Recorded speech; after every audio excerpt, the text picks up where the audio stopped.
Episode 2, The $1 Million Bedroom. Welcome to Chain of Wealth. Here's your host, Dennis, inspiring you to begin your journey of financial freedom.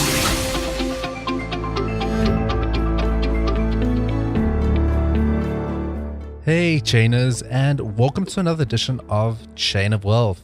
I have an awesome guest today. His name is Matt DeCoursey. He is a highly successful entrepreneur that launched his first company in a spare bedroom in 2009 with nothing but an AmEx card, an $8,000 limit. And since then, he has built companies that have generated millions of dollars in revenue. Currently, Matt's the founder and CEO of GigaBook, a cloud-based appointment booking platform. Welcome, Matt. Thanks for having me. So, Matt, tell our chainers a little bit about yourself.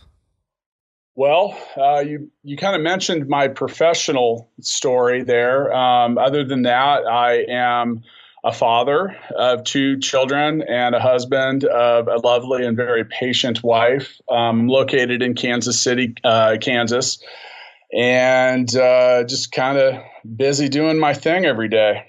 Fantastic. And any hobbies or anything you'd like to add additionally to that? Sure. I actually... About 20 years ago, I decided that my hobby was making money, and I haven't worked a day since. That's a great hobby to have.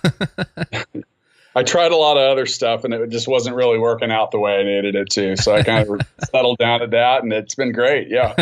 Fantastic. So you've just had your second book published. Firstly, congratulations. Thanks. And let's talk a little bit about $1 Million Bedroom, scrappy lessons of success, setback, and other surprises not taught in business school. What was your motivation for the book? Well, the motivation for the book was, first off, it's my story. And the story of the businesses that we built and our entrepreneurial journey were very improbable. I started a business at the worst time in my life. I didn't really know what I was doing in a lot of ways. And I mean, when I look back at it, if I was asking myself for advice about whether I should start a business, I would say, no, don't. You're going to fail because Right. I didn't have the resources and a lot of stuff. So with that, the term scrappy is a good analogy because we did have to scrap our way through things. We had to figure a lot of stuff out. We had to bootstrap a lot of things. And, with that, I learned a lot of stuff and I felt like I wanted to share it. And with $1 Million Bedroom, my motivation for writing it was twofold. One, I felt that people could, learn from my story. And then also I felt like a lot of business books, especially ones that tell you how to get started and how to, build a business and do a lot of stuff. A lot of them are written by people that haven't done it, or they're not really giving you a realistic dose of what you're in for. So with $1 Million Bedroom, I wanted to write the world's most interesting business 101 and 102 book. Right. So I refer to it as an educational narrative. So in the book, I walk you through our journey from, the ups and downs, and I'm very realistic. I try to explain quickly but effectively like what our different choices were, why we made some of them, things to avoid. And, I've been told by quite a few people that the book is funny in a lot of spots, which is funny to me because I really wasn't trying to be funny when I wrote it. But so, with that some of that's just, that realistic view and kind of explaining to people what you'll really get into if you decide to start your own business. Right. And I think many people as well, especially entrepreneurs, they look at other entrepreneurs and they think, wow, they've got it all set. They've got everything mapped out. And what they don't realize is that you have to make mistakes. And the first time you do something is not going to be always the best way that you went about doing it. There's always going to be something that you can learn. And I guess if you're talking about that in the book, then you're really hitting that spot that people actually take for granted very often.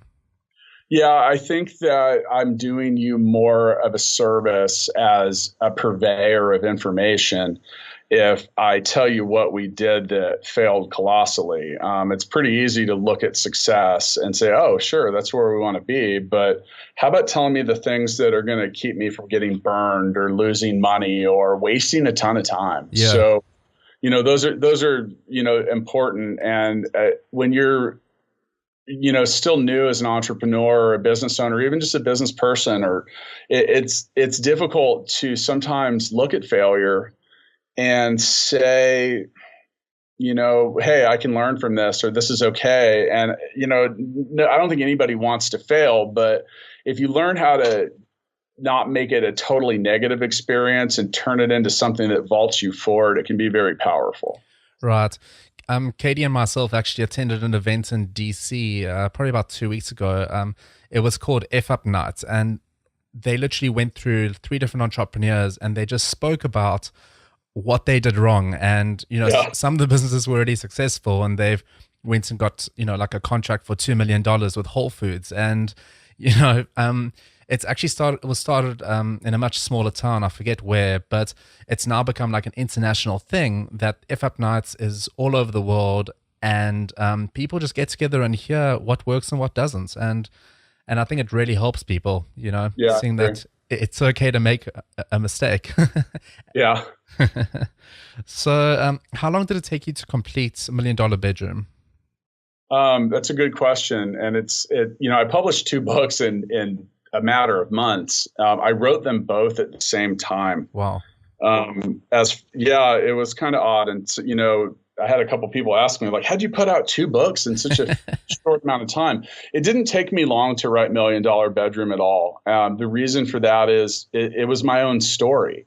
Right. So I really realized that now Balance Me, my first book, which came out on March 1st, it took a lot more thought and consideration and work. Now, also, it was the first book that I'd published. So coupled, and it did come out of the pipe before $1 Million Bedroom, but I was working on both of them simultaneously. Overall, when you talk about how long it takes to write a book, there's the actual act of writing the book, and then you've got like 9,000 steps that you didn't realize you had to go through before you decided to write a book. Right. A lot of editorial stuff, a lot of back and forth stuff, and just different things. Like, I think a lot of people that go to write a book don't understand or know that there's like 4 different types of editors that you can use, and just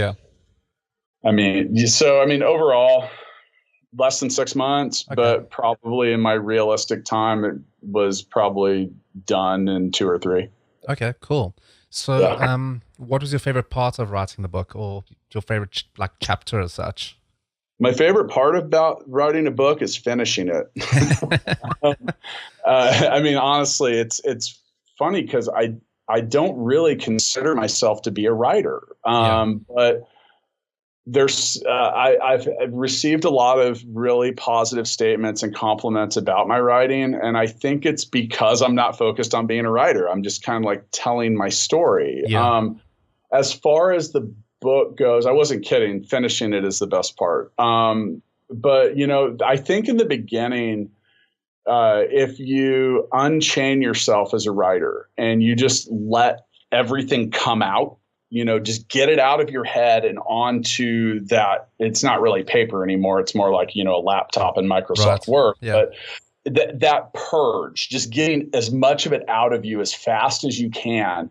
And it feels kind of relieving. And then you have a whole nother job. And that's the part I didn't really like, is like combing through it. And that's where the editor will do a little better job. Right. Okay. That makes sense. So, since starting GigaBook, I'm sure there's been a couple disasters where you've just wanted to throw in the towel. Could you walk us through one of your biggest disasters that have occurred in starting a business? Well, I think one of the things that, and I get into this in $1 Million Bedroom, I think rather than talking about a disaster, I think let's relay this more to a principle. I think that not enough people really give strong enough consideration to what is your path to revenue. And, I'm very involved in the startup community here in Kansas City, and I have a lot of people that want to just tell me their idea and see what I think about it. And I say this to people all the time. I say, you really need to determine and figure out how long it's going to take to put $1 in the bank. And people have a tendency. Now, I'm a very positive and optimistic person, but I'm also very cynical when it comes to this concept, because people will say things. Well, if only 10% of people that needed it would buy it, well, how are you going to make that happen? You know. And, there's just people want to believe that everything's going to be, candy and roses. But if that's all you plan for, your plan's very incomplete. So, Right. Determining how long it's going to take you to put any money in the bank is really important. Like with GigaBook, I mean, we were 18 months in before we collected $1. And, we're, several $100,000 into building it.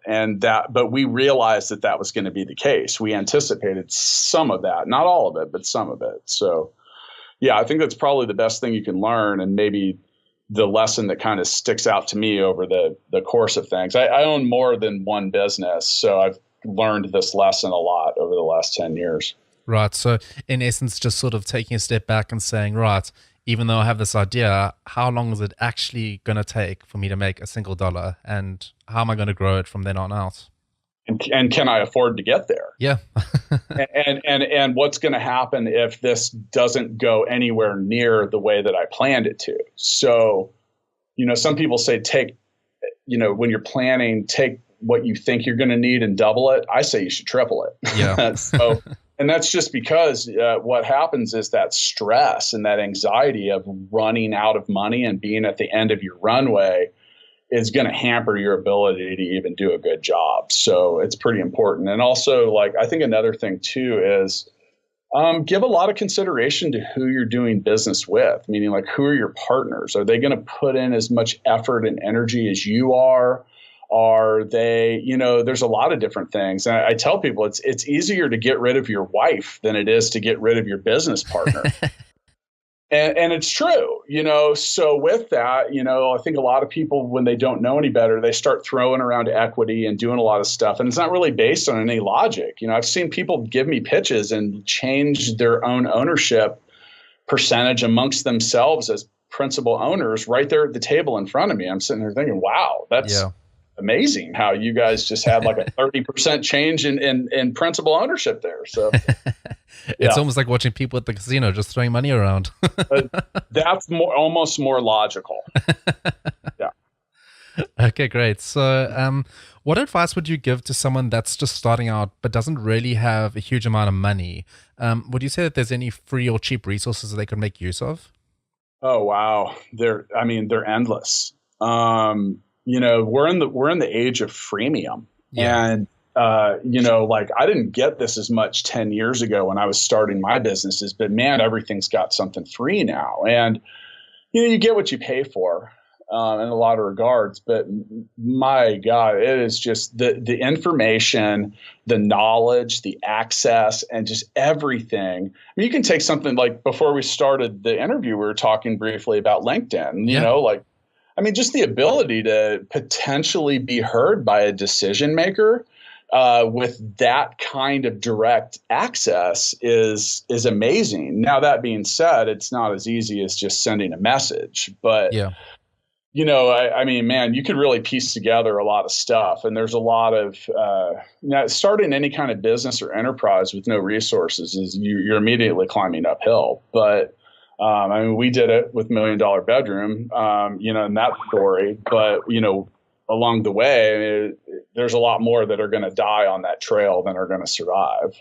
Right. So basically just leverage information information technology a little bit more and try and network. Yeah, and also try to be somewhat specific about what you're going to try to get good at. You can't do it with everything. People ask me all the time, they say, "Oh, are you a computer programmer?" I say, "No, I don't write code. I write checks."